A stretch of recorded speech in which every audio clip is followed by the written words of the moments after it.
expertise. When you see this effort to put this much pressure on installing partisan officials who've embraced lies and tried to overturn elections in these official positions for next election, how concerned should we be? What, if any, foreign analogs do you see? Well, as someone who follows contemporary Russia, there is a Russian phrase that comes to mind, which is the administrative resource. And what the administrative resource means in Russian is that, sure, you have an election, but the people who are running the election are going to determine how the election turns out. What the Republicans are going for is precisely that thing, the administrative resource. Historically speaking, what we know about a big lie is that because of its very scale, it's not about truth or not truth. It's about living in a kind of alternative reality. And what we're looking at is people who believe in or pretend to believe in this big lie actually carrying out our elections. And the problem with this, or one of them, is that since these people have already claimed that the other side cheated, that basically legitimates their cheating. In other words, if you talk about the big lie now, you're basically promising to cheat the next time around. And that's very concerning. How worried are you that the United States could face a situation where coordinated efforts by these kind of officials could actually swing an election?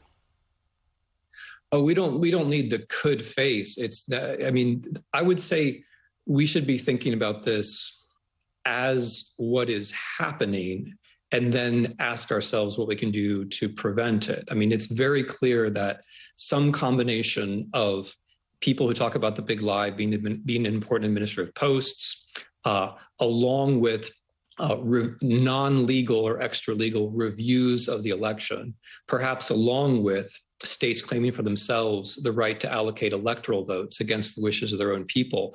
Some combination of that is clearly in the works, alongside voter suppression, which has a long and dark history in our country. The scenario for 2024 for most influential people around Donald Trump, which unfortunately means one of the political parties, is precisely to be installed without winning the election. That's very consistent with everything Mr. Trump has ever said in 2016, 2020, and now. So I don't think it's something that could happen. I think it's something that's underway. And the question is, can we accept this reality in time to take the measures we need to take to prevent it?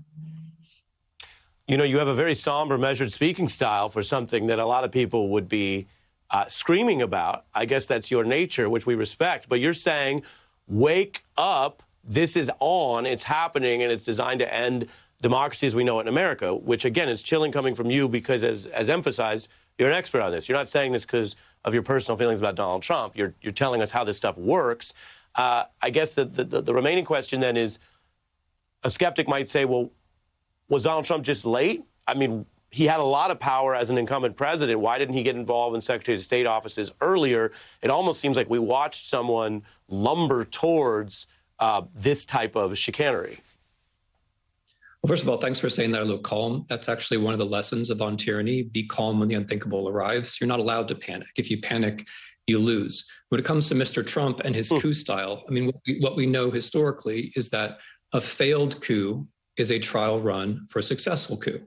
Usually, when you fail in a coup, something happens to you. And Mr. Trump, nothing has happened to him. So we're now looking at the situation where instead of just a person who makes a kind of disorganized attempt, relying on personal charisma and signals to his followers and a few people in the Justice Department and hope, and we now have that person plus a whole bunch of institutional machinery, plus a whole lot of time to plan.